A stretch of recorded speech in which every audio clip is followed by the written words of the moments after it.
بسم اللہ الرحمن الرحیم، السلام علیکم. آپ دیکھ رہے ہیں programme news night with Anika Nisar. دھوئیں قسم کی آج پریس بریفنگ ہوئی. D G S P R نے بڑے واضح طور پر یہ کہہ دیا کہ 9 مئی کے واقعات کے کرنے والوں کو، پلان کرنے والوں کو کیفر کردار تک پہنچایا جائے گا. آج کی ٹاپ سٹوریز میں سب سے پہلے آپ کے سامنے رکھوں گی. سب سے پہلے ہم یہ ڈسکس کریں گے کہ آج D G S P R کی دھواں دار تقریر کہیے، پریس بریفنگ کہیے، بڑے واضح کر دیے وہ نکات جس کے بارے میں شاید اس سے پہلے بھی ابہام نہ تھا، لیکن اب مزید پختہ ہو گئی یہ بات کہ 9 مئی کو ہونے والے واقعات پہلے سے پلانڈ تھے.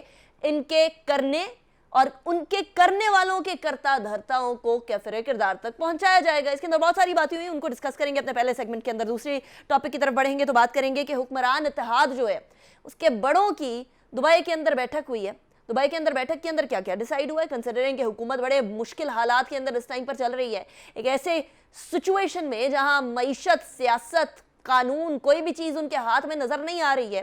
ایسی صورتحال میں حکومت کی اس بیٹھک کا مقصد تھا کیا؟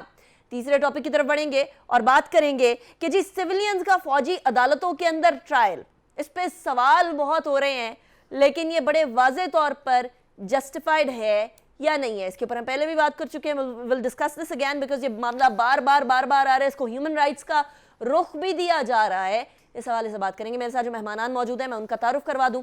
میرے ساتھ سینیٹر کامران مرتضیٰ صاحب موجود ہیں، جے یو آئی سے تعلق ہے، سینئر قانون دان ہیں، کسی تعارف کے محتاج نہیں ہے. سینیٹر صاحب thank you very much for joining me in the show. ہمارے ساتھ بریگیڈیئر فاروق حمید صاحب ہیں، سینئر اینالسٹ ہیں. بہت شکریہ فاروق صاحب آپ نے جوائن کیا. متین حیدر صاحب مجھے جوائن کر رہے ہیں، سینئر اینالسٹ اسلام آباد اسٹوڈیو سے. بہت شکریہ متین صاحب آپ نے ہمیں جوائن کیا.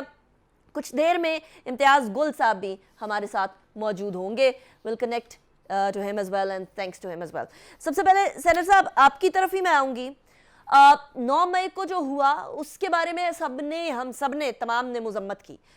جو 75 سالوں کے اندر ہم نے معاملہ نہیں دیکھا وہ ایک دم ہم لوگوں کو 9 مئی کو نظر آتا ہے اور صورتحال اس طرح کی ہو جاتی ہے کہ پاکستان کے لیے پوری دنیا کے اندر اس معاملے کو ڈیفینڈ کرنا مشکل ہو جاتا ہے. ایک سبکی اٹھانی پڑتی ہے یقیناً، لیکن اس ٹائم پر اس کے بعد بھی جہاں پشیمانی نظر آنی چاہیے تھی وہاں پشیمانی نظر نہیں آئی ہے.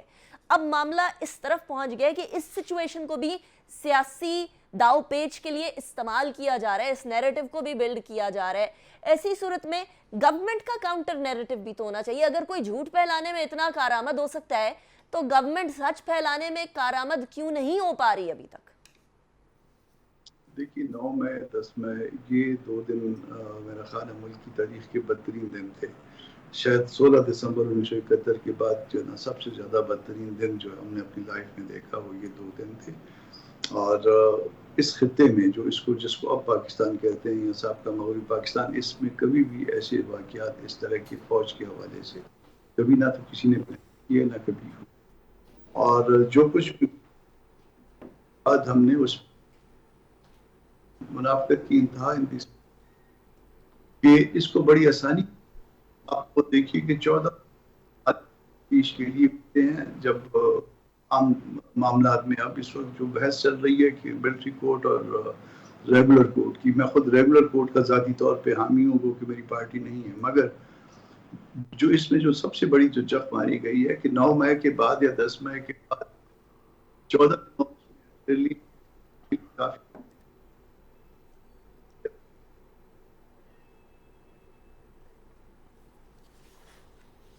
سیر صاحب آپ کی آڈیو کا کچھ ایشو آیا، بڑی امپورٹنٹ بات کر رہے ہیں. I'll come back to you and تب تک ہم فون لائن پہ کنیکٹ کرتے ہیں جب تک آڈیو کا ایشو سالو نہیں ہوتا. متین حیدر صاحب آپ آج اس پریس بریفنگ میں تھے جس میں D G S P R نے بڑی کلیئر کچھ نکات سامنے لے کر آئے ہیں. وہ کہتے ہیں جی فوجی تنصیبات اور جی ایچ کیو کی سیکیورٹی کے ذمہ داران کے خلاف کارروائیاں کی گئیں. اس کے علاوہ 3 میجر جنرل، 7 بریگیڈیئر سمیت 15 افسران کے خلاف تعدیبی کارروائیاں کی گئی. ایک لیفٹننٹ جنرل سمیت 3 افسران کو نوکری سے برخاست کیا گیا. کہا کیا انہوں نے، ذرا ایک بار سنیے گا، اس کے بعد پھر میں آپ کی طرف سوال لے کر آتی ہوں. فوج نے خود احتسابی عمل کے مرحلے کو مکمل کر لیا ہے. 9 مئی کو متعدد گیرزنز میں جو پرتشدد واقعات ہوئے اس پر 2 ادارہ جاتی جامع انکوائریز کی گئیں جن کی صدارت میجر جنرلز کے عہدے کے افسران نے کی. ایک مفصل اور ڈیلیبریٹ احتسابی عمل کے بعد 3 افسران باشمول ایک لیفٹیننٹ جنرل کے عہدے کے افسر کو نوکری سے برخاست کر دیا گیا ہے. 15 अफसरान बाशमूल 3 मेजर जनरल्स और 7 ब्रिगेडियर्स के ओहदे के अफसरान के खिलाफ सख्त तादीबी कार्रवाई मुकम्मल की जा चुकी है। फौज के एहतसाबी अमल में किसी ओहदे या मुआशरती हैसियत में कोई डिस्टिंक्शन नहीं रखी जाती। इस वक्त एक रिटायर्ड 4 स्टार जनरल की नवासी, एक रिटायर्ड 4 स्टार जनरल का दामाद, एक रिटायर्ड 3 स्टार जनरल की बेगम और एक रिटायर्ड 2 स्टार जनरल की बेगम और दामाद इस एहतसाबी अमल से नाकाबिले तरदीद शवाहिद की बुनियाद पर गुजर रहे हैं। नाकाबिले तरदीद शवाहिद जो हैं वो ले डूबे हैं। मतीन साहब, आज की जो प्रेस ब्रीफिंग है, 9 मई का वाक़या, 10 मई का वाक़या, महीने से ऊपर गुजर गया, 1.5 महीना हो गया। बहुत सारे लोग कह रहे हैं कार्रवाइयों की बात है, बहुत सारे सवालात भी ऐसे उठाए गए कि कार्रवाई करें, जल्दी जल्दी कार्रवाई करें। अच्छा, अब उसके बहुत सारे वजूहात हो सकती हैं, लेकिन आपको एक सेंटिमेंट क्या फील हुआ प्रेस ब्रीफिंग से पहले, प्रेस ब्रीफिंग के बाद, प्रेस ब्रीफिंग के दौरान, क्या सेंटिमेंट फील? जी, सेंटिमेंट जो है वो सेंटिमेंट्स बहुत संजीदा थे, लबो लहजा बहुत तुर्श और बहुत सख्त था, और जिसे कहते हैं जो पिच थी, जो टोन थी, वो बहुत हाई थी।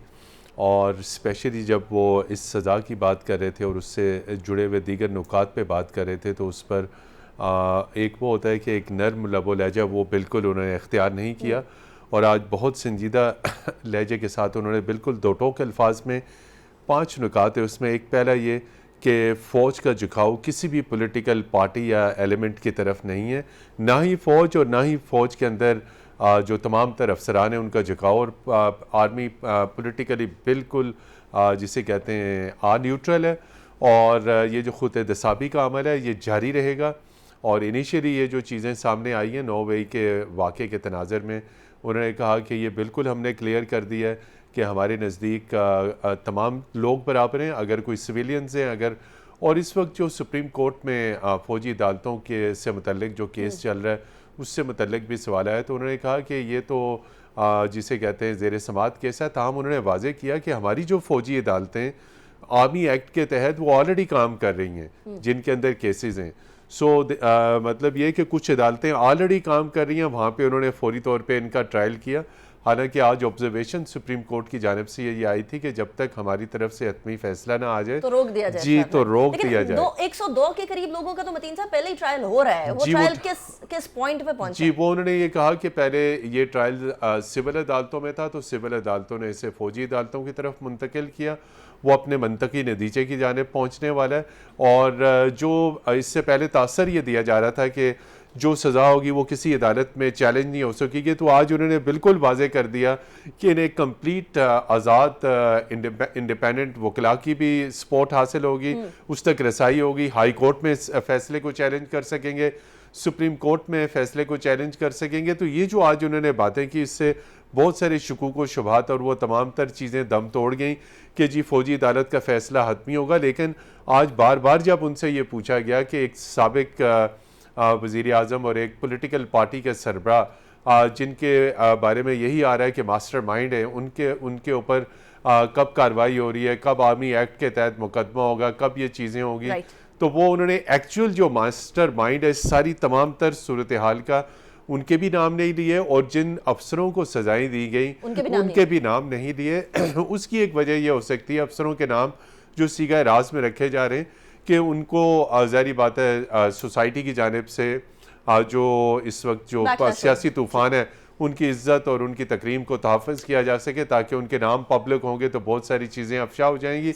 बार बार सवालात किए गए, ताहम उन्होंने उनके नाम अफशा नहीं किए। राइट। अच्छा फारूक साहब, अब फिर ये सवाल पैदा होता है कि बहुत अरसे से हम ये तवक्को कर रहे थे पीटीआई चेयरमैन किसी तरीके से इसको अनइक्विवोकली कंडेम करें, कहें कि ये गलत हुआ, नहीं होना चाहिए था, एट ऑल कॉस्ट नहीं होना चाहिए था, चाहे कोई गिरफ्तार हो या ना हो।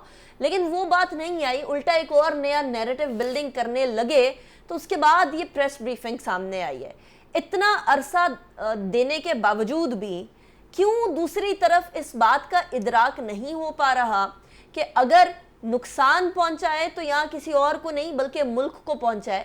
इस टाइम पर पूरी दुनिया जो है वो पाकिस्तान को देखकर ये कह रही है कि यहाँ तो शायद पॉलिटिकल अपहीवल हो ही इसीलिए रहा है बिकॉज ये मुल्क ही अनस्टेबल है। सो ऐसी सिचुएशन में इस बात का इदराक क्यों नहीं हो रहा सियासी जमात को, पीटीआई को? बिस्मिल्लाह रहमान रहीम, बहुत शुक्रिया। देखें, आपकी बात सही है कि जो जमात के जो चेयरमैन हैं साबिक प्राइम मिनिस्टर, उन्होंने जिस तरह आपने कहा ना कि वो लफ्ज़ है अनइक्विवोकली, उन्होंने उस तरह इस मामले को कंडेम नहीं किया, और बल्कि मैं तो ये एक्सपेक्ट कर रहा था कि 9 मई के 5-6 दिन बाद वो अपनी टॉप लीडरशिप को लेके आएंगे अपना जिना हाउस कोर कमांडर हाउस, और वहाँ पे फौज के साथ इजहारी यकजहती करेंगे और वहाँ पे ओपनली कंडेम करेंगे पब्लिकली, ठीक है ना जी। लेकिन वो खैर नहीं किया। चले वो आप देखते हैं आगे क्या होता है, वो मास्टरमाइंड में और वो सारी अभी जो फेज 2 है अभी वो सारा सामने आना है। लेकिन 2-3 चीजें, नंबर 1 कि देखें ये बात तो आज मिलिट्री एस्टैब्लिशमेंट ने बड़ा क्लियर कर दिया है कि वो डिटर्मिन्ड है, कमिटेड है, उनका रिजॉल्व है कि सानिया 9 मई पे जो कुछ हुआ वो अनप्रेसिडेंटेड था। इट वाज अ कंस्पिरेसी और बगावत पे लोगों को उकसाया गया, और वो भी फौज के खिलाफ, और लिहाजा ये पाकिस्तान के खिलाफ साजिश बगावत बनती है। तो अब आपको एक मालूम होना चाहिए कि मैंने 4 दिन पहले एक लीडिंग न्यूज़पेपर में पढ़ा था कि पिछले 3-4 साल में 24 पर्सनल, जिसमें 21 सिविलियन और 3 रिटायर्ड फौजी, उनका कोर्ट मार्शल हुआ था। मींस कि उनका मिलिट्री कोर्ट में ट्रायल हुआ था, और अभी वो गालिबन लाहौर हाई कोर्ट में वो उसकी वो क्या उसको बोलते हैं अपील जो है वो वाला मामला चल रहा है। तो एक तो ये नहीं, इसका मतलब ये नहीं कि ये को पहली मर्तबा हो रहा है। पहले भी जब कभी इस किस्म के को खौफनाक anti military anti state activities होती हैं तो वो बिल्कुल military code as per the Pakistan army act, Pakistan military law, और बिल्कुल ओवरऑल आई में भी कवर्ड है, वो तो बिल्कुल जस्टिफाइड है मिलिट्री कोड। और मैं यहाँ पे एक बात कहता हूँ, GHQ का जो जज एडवोकेट जनरल ब्रांच जो डायरेक्टरेट है, लीगल डायरेक्टरेट जनाब, वो मैं कहता हूँ कि बिल्कुल 100 क्या 200% they go according to the book. ये हो ही नहीं सकता कि 17 इस वक्त मिलिट्री कोर्स जो है इन सेशन है, 102 लोग ट्राई हो रहे हैं, और जनाब वो गलत इंटरप्रिटेशन की हो किसी तरह या गलत एडवाइस दी हो, नो नॉट एट ऑल। तो अगर जब वो एडवाइस करते हैं और वो बताते हैं कि दिस इज लीगली जस्टिफाइड, तो इसका मैं समझता हूँ कि इसमें आप कोई अभाम मुझे नजर नहीं आता। तीसरी बात ये है कि जो आपने भी इंडिकेट की, बड़ी इंपॉर्टेंट बात मैं कहने लगा, देखिए नैरेटिव है, ये हम भी कई दिनों से हफ्तों से सुन रहे हैं, फॉल्स फ्लैग ऑपरेशन, ठीक है, इसको भी आज DGI इस पे बड़े क्लियरली कहा, और उनकी आर्गुमेंट वाज कन्विंसिंग कि अगर फॉल्स फ्लैग ऑपरेशन से मतलब है कि शायद किस तरह हमने खुद ही करवाया, तो वो कहें भाई 20 शहर हैं, 20 सिटीज में क्या हर जगह हमने अपने बंदे भेजे हैं कि यहाँ आपने मिलिट्री तनसीबात में खुद जो है आपने लीड करना आग लगाने में? Obviously doesn't make sense. तो उन्होंने उस फॉल्स फ्लैग ऑपरेशन का भी जवाब बड़ा क्लियरली दिया है। तो मैं और चौथी इंपॉर्टेंट चीज, फिर you can go to the next guest, और वो ये है कि देखें ये आज बात तो उन्होंने साबित कर दी कि फौज के अंदर there is a very, and I am a witness to it, 35 years is a long time, ruthless accountability mechanism. एक क्या एग्जांपल दिया DGIS में ना, because basically the technical man, उन्होंने क्या जबरदस्त बात की थी, उन्होंने कहा कि, और ये बात सही है कि अगर एक गाड़ी का, सरकारी आर्मी गाड़ी का टायर जो है वो जिसकी एक खास लिमिट होती है कि उसने इतने सर्विस उसने देनी है, इतने माइल्स, इतना टाइम वगैरह जो भी, अगर वो प्रीमैच्योरली खराब हो जाता है, डैमेज हो जाता है, उसमें भी इंक्वायरी होती है। So what I am trying to say, यहाँ तो भाई यहाँ तो बगावत की बात हो रही है, यहाँ तो अगेंस्ट द स्टेट बात हो रही है। तो मुझे ये लग रहा है कि आज की ये DGIS की प्रेस कॉन्फ्रेंस अगर तो हमारे मोहतरम जज साहबान ने भी सुनी है तो मेरा ख्याल है उनको बात समझ आनी चाहिए। अच्छा, ये आपने एंड वाली बात बड़ी इंटरेस्टिंग की है फारूक साहब। कामरान साहब, आपको मेरी आवाज आ रही है? बस कमरान साहब, आपसे यही सवाल होगा। फारूक साहब ने अभी जाते जाते ये कहा है कि जी अगर जजेस देख रहे होंगे तो फिर उनको समझ आ जानी चाहिए। इंटरेस्टिंग बात ये है कि आज वफाकी हुकूमत के एतराज़ के बाद वो जो 7 रुकनी बेंच था वो भी टूट गया। पहले 9 से 7 हुआ था, फिर 7 से 6 हुआ, अब कितना और टूटना है, ये इसके बारे में भी बात करेंगे। चीफ जस्टिस साहब ने भी कहा जी कि इस अदालत की तज़हीक मत करें, सुप्रीम कोर्ट पर इल्ज़ामात खुद वफाकी हुकूमत लगा रही है, नया बेंच बना देंगे, लेकिन एतराज़ उठाना जो है वो बेसिकली मजाक है, बदनुमा मजाक है। इसके ऊपर क्या सोचते हैं कामरान साहब? एक ब्रेक के बाद मैं आपसे बात करूंगी।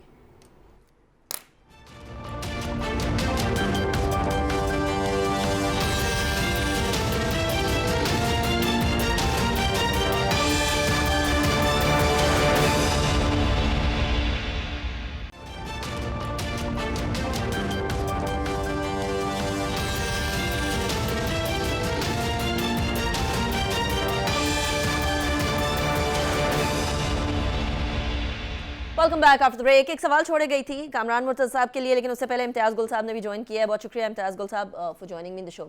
कामरान साहब, सवाल वही सादा सा कि जी एक तरफ तो ये सारी सिचुएशन डेवलप हो रही है, दूसरी तरफ वो बेंच जो कि सिविल को ट्राई करना मिलिट्री कोर्ट्स के अंदर उसके लिए बना था, 9 से 7 पे आया. 7 से आप लोगों ने एतराज़ कर दिया, फिर उसके बाद 2 पे आ गया. जस्टिस मंसूर अली शाह साहब ने अपने आप को अलहदा कर लिया 7 रुकनी बेंच से. नाउ कंसिडरिंग दैट, अगर एतराज़ उठते रहे, मामलात इसी तरफ जाते रहे, तो किसी साइड पे भी मामला लगते हुए नज़र नहीं आ रहा. ना तो मिलिट्री कोर्ट्स वाला डिसीजन सुप्रीम कोर्ट से नज़र आ रहा है, ना ही हुकूमत सेटिस्फाई होती हुई नजर आ रही है. It's a very strange sort of a situation at this point in time, जहां लगता है कि सोसाइटी बड़ी पोलराइज तो थी लेकिन अब फ्रेगमेंटेड हो गई है. ऐसी सूरत हाल में ये सुप्रीम कोर्ट ने अब कह दिया है, उनके रिमार्क्स आ गए हैं कि जब तक ये मामला आगे नहीं बढ़ता तब तक कोई ट्रायल नहीं किया जाएगा. तवक्को है कि इस केस की समाअत के दौरान किसी सिविलियन का मिलिट्री ट्रायल नहीं किया जाएगा. जो अफराद गिरफ्तार किए गए हैं इनकी मुकम्मल तफसीलात भी फराहम करें. अब ये बहुत सीरियस हो गया है, सारा मामला रुक गया है. जिस चीज़ के ऊपर फौरी तौर पर एक्शन होना चाहिए था 9 मई पे, 1.5 माह गुजर गया और हम अभी इसी टग ऑफ वॉर में लगे हुए हैं. गवर्नमेंट के पास कोई वे आउट है? नहीं, इसमें ऐसा है कि सबसे पहली गलती हुई है. अब तो सुप्रीम कोर्ट ने इस मामले को ले लिया और पिटिशनें जो है ना उसमें आ गई हैं मुख्तलिफ किस्म की. मगर जो सबसे बड़ी गलती ये है कि 9 मई के बाद 14 दिन होते हैं ना तफ्तीश मुकम्मल करने के लिए. तो ये 24-25 तक जो है ना ये चालान सब के आ जाने चाहिए थे और उस वक्त जो है वो आला अदलिया को इस बात का नोटिस लेना चाहिए था. हर वाक़े का सो मोटो लेते हैं, इस वाक़े का सो मोटो लेके और तमाम हाई कोर्ट्स को जो मुतल्लिका हाई कोर्ट्स हैं उनको डायरेक्शंस देते हैं, उनको कहते हैं कि इन मामलात को फास्ट ट्रैक पे डालें और डे टू डे ट्रायल करें. रेगुलर साइड पे डे टू डे ट्रायल होता तो भी शायद जो है ना ये आज ये मसला जो है दरपेश ना होता.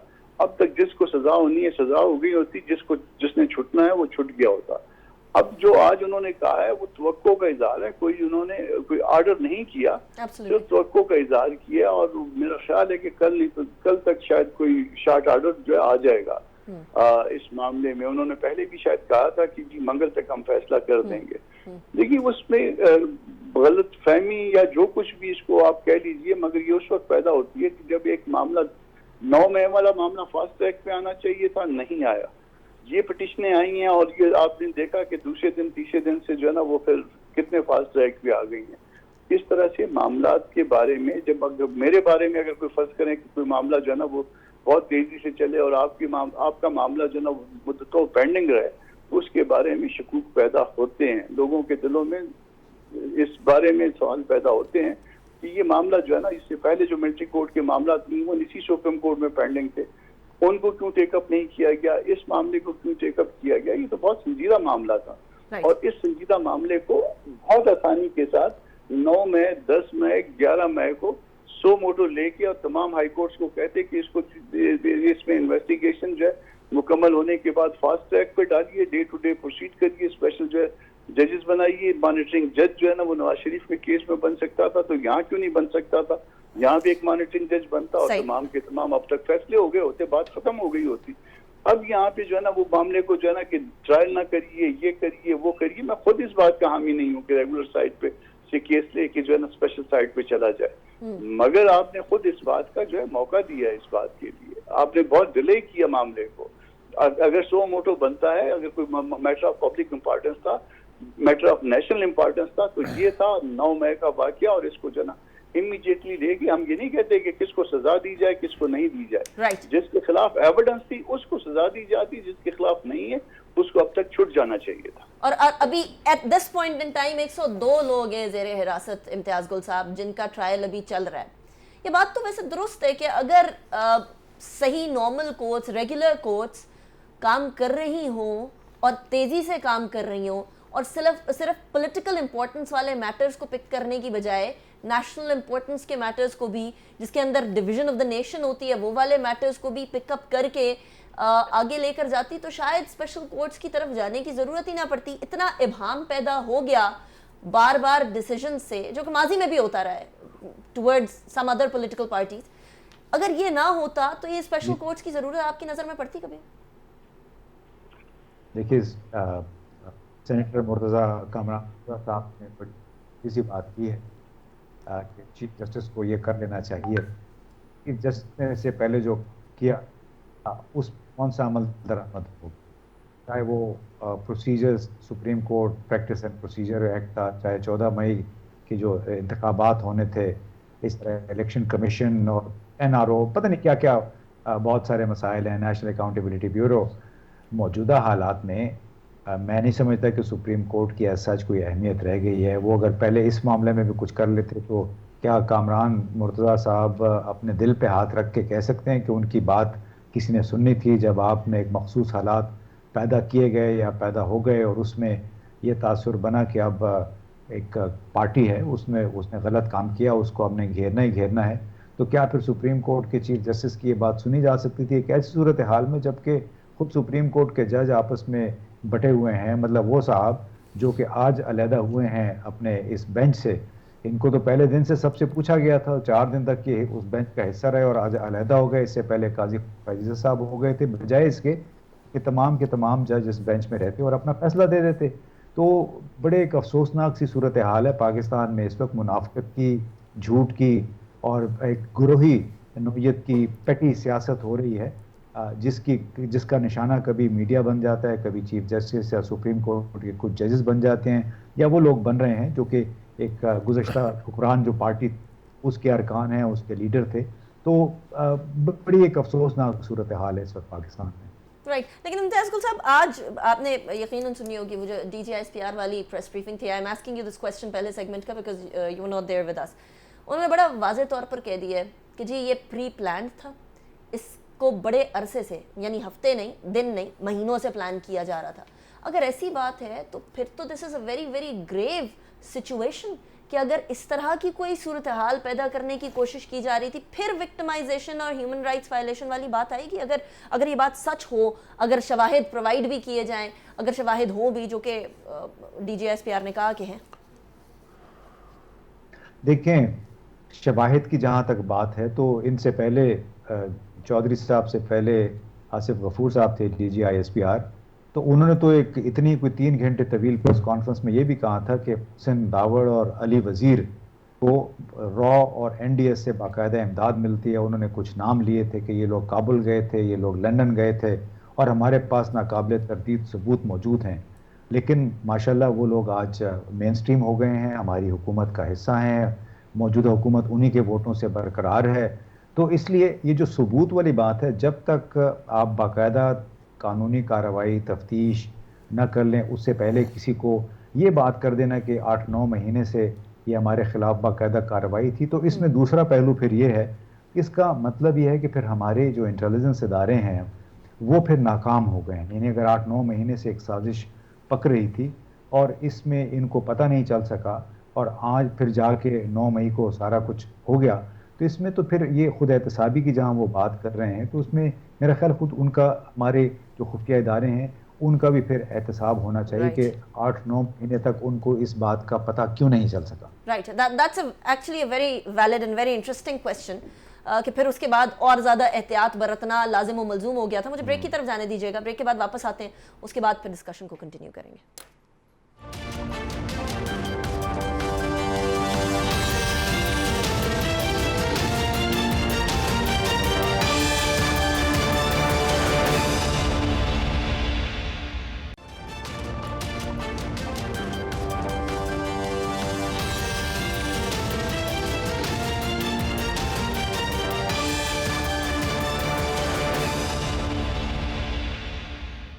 Welcome back after break. اچھا جی، دبئی کے اندر بھی ایک ملاقات ہوئی ہے، اس کے اندر PMLN پیپلز پارٹی کی ٹاپ قیادت کے اندر یہ ڈیسائیڈ ہوا ہے کہ آگے نگراں وزیر اعظم کون ہوں گے۔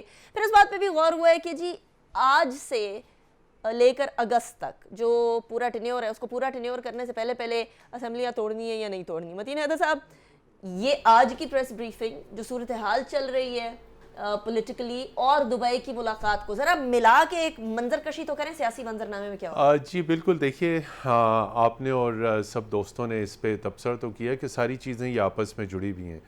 ٹائم جو بریفنگ تھی ٹائم سینسٹیو تھی، ایک طرف سپریم کورٹ میں ہیئرنگ چل رہی ہے اور دوسری طرف ISPR کی یہ بریفنگ DGISPR کی، اور آپ نے دیکھا لائیو بریفنگ میں کہ DG/ISPR کو لائیو بریفنگ کے دوران 2 اہم پیغامات آئے جس کی وجہ سے کچھ انہیں توقف کا انہیں کرنا پڑا، اپنی بریفنگ میں بریک لینی پڑی، اور وہ میسیج انہوں نے پڑھے، اس کے بعد انہوں نے کچھ اور پیغامات دیے. تو میں یہ بتا رہا ہوں یہ ساری چیزیں جڑی ہوئی ہیں. بڑی آپ نے شروع میں بھی ذکر کیا کہ بڑی اہم میٹنگ ہے دبئی کی، ساری ڈیولپمنٹس پاکستان میں اور جو باہر ہیں وہ آپس میں جڑی ہوئی ہیں، اور پریسائزلی یہ کہ میاں نواز شریف صاحب یہ چاہتے ہیں کہ جب وہ اگست میں جب پاکستان آئیں اس سے پہلے سیاسی میدان ان کے لیے ہموار ہو. یعنی ایک ان کے جو اہم سیاسی حریف ہیں، ایک اہم سیاسی پارٹی کے سربراہ اور سابق وزیر اعظم، وہ یہ چاہ رہے ہیں کہ عدالتوں میں ان کا ٹرائل مکمل ہو اور انہیں مکمل طور پر جو سزا ہے وہ سنا دی جائے. وہ قطعاً یہ نہیں چاہ رہے کہ ان کے ہوتے ہوئے وہ آئیں اور اس چیز کا وہ سامنا کریں. اور دوسرا اس کے ساتھ ساتھ یہ کہ اب یہ اطلاعات ہیں کہ عید کے فوراً بعد کارروائی کا آغاز کر دیا جائے گا. جو سرغنہ تھے اس 9 مئی کے تمام تر واقعات سپیڈ کے ساتھ، کارروائی سپیڈ کے ساتھ چلے گی. بڑی اہم سابق سیاسی شخصیات کی پکڑ دکڑ ہوگی، آئیڈینٹیفائی ہو چکے ہیں وہ تمام تر ایلیمنٹس لوگ، اور وہ ہاتھ ڈالا جائے اور اب کی بار 9 مئی والا واقعہ جی نہیں ہوگا. Very تو اگست interesting. میں سیاسی میدان میاں صاحب کے لیے صاف ہوگا، سپریم کورٹ انہیں ریلیف دے گی اور وہ پھر پاکستان میں آ کے یقینی طور پہ اپنے پولیٹیکل کمپین چلائیں گے. فاروق صاحب، میں ساروں سے اس پہ کامنٹ لوں گی. فاروق صاحب کامنٹ. نہیں، میں تو جو آج کی پریس کانفرنس سے ایک بات تو بڑی کلیئر ہو گئی ہے. ہم ہمیشہ لفظ ٹرمز ہوتے ہیں اکراس دا بورڈ اکاؤنٹیبلٹی، تو وہ تو فوج نے ثابت کر دیا کہ سینئر سے لے کے ٹاپ موسٹ سے لے کے جناب مڈل رینکنگ آفیسر، سارے جنرل آفیسر، ان کے خلاف فاروق صاحب کارروائی. پلڑا برابر ہونے پہ بھی آئے نا، پلڑا برابر ہو گیا، کیا ہو جائے گا پلڑا برابر. میں کہنا یہ چاہ رہا ہوں کہ وہ جتنے یہ ماسٹر مائنڈز ہیں، فیسیلیٹیٹرز ہیں، ان کو انہوں نے چھوڑنا نہیں ہے. They're very serious about it and they've demonstrated کہ اگر ہم اندر کر سکتے ہیں جن لوگوں نے کوتاہی شو کی ہے اور اپنا یہ سیکورٹی بریچ کے غفلت میں وہ پائے گئے، تو پھر یہ جو ایکچوئل بلوائی ہیں ایکچوئل ہیں they are not going to be spared. میرے پاس وقت بہت کم ہے، وقت کم. ٹھیک ہے، امتیاز گل صاحب، آپ نے متین صاحب کی بات سنی ہے اور وہ پلڑا برابر ہوتے ہوئے آپ کو نظر آ رہا ہے یا نہیں؟ امتیاز گل صاحب، آپ کی آڈیو میوٹ ہے، تب تک کامران مرتضی صاحب کی طرف میں چل جاتی ہوں. کامران صاحب، اس ٹائم پر گورنمنٹ نیکسٹ ٹینیور کے بارے میں سوچ رہی ہے کہ کہیں نہ کہیں کوئی ٹینیور آ جائے، اس کے اوپر کوئی ایسا ہو سکتا ہے کہ سیٹ شیئرنگ والا کوئی فارمولا بن جائے، انسٹیڈ آف یہ کہ ہر جماعت اپنی اپنی تئیں لڑے. ایک دفعہ پہلے بلاول بھٹو زرداری صاحب بھی کہہ چکے ہیں کہ ہم مل کر لڑنا چاہیں تو ہم مقابلہ کر سکتے ہیں. دیکھیے، مل کے لڑنا شاید ممکن نہیں ہوگا. سیٹ ایڈجسٹمنٹ ہوتی آئی ہے، پہلے بھی ہوا کرتی تھی، اب بھی ہوگی، لوکلی ہوگی. اور اس میں یہ ضروری نہیں ہے کہ کس پارٹی کے ساتھ جو ہے وہ آپ کا الائنس ہوگا. سیٹ شیئرنگ ہوگی. یہ ایک بات کی گئی کہ شاید اس دبئی میں یہ طے ہو رہا ہے کہ کیئر ٹیکر پرائم منسٹر کون ہوگا یا الیکشن کب ہوں گے. تو مجھے اس بات پہ شک ہے. اس لیے شک ہے کہ اس میں بہت سی پارٹیاں جو اس اتحاد کا حصہ ہیں وہ اس میں شریک نہیں ہیں اس بیٹھک میں، اور جب اس بیٹھک میں شریک نہیں ہے تو یہ ممکن نہیں ہے. ایسا تو نہیں وہ دو بڑے سوچ رہے ہیں بس ہم بڑے؟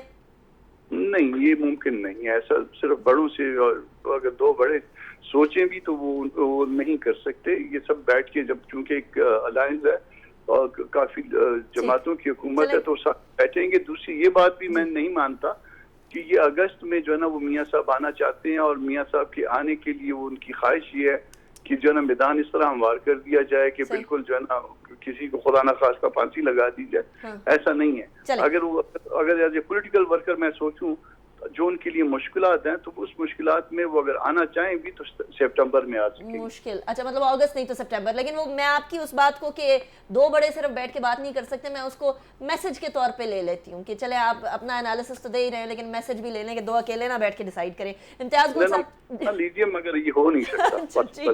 ٹھیک ہو گیا. امتیاز گل صاحب، کلوزنگ ریمارکس. جی، میں بس یہی کہوں گا کہ احتساب اور خود احتسابی بہت اچھا عمل ہے، لیکن جب احتساب اسی صورت میں اچھا لگے گا، اسی صورت قابل قبول ہوگا جب ملک کے سیاسی، سماجی حالات اور انصاف کے تمام تر تقاضوں کو سامنے رکھ کے وہ انصاف کیا جائے، وہ تمام پروسیس چلایا جائے. محض دعووں سے اور محض ایک میڈیا کے ذریعے इंसाफ या एहतसाब जो है वो कभी भी आवाम में कबूलियत हासिल नहीं कर सकता. राइट, इम्तियाज़ गुल साहब, thank you very much. Brigadier Farooq Hamid साहब, कामरान मुर्तज़ा साहब, मतीन हैदर साहब, सबका बहुत शुक्रिया. इसी के साथ प्रोग्राम के अख्ताम पे जाते हैं. Let's pray whatever happens happens for the good. अल्लाह हाफ़िज़ नासिर.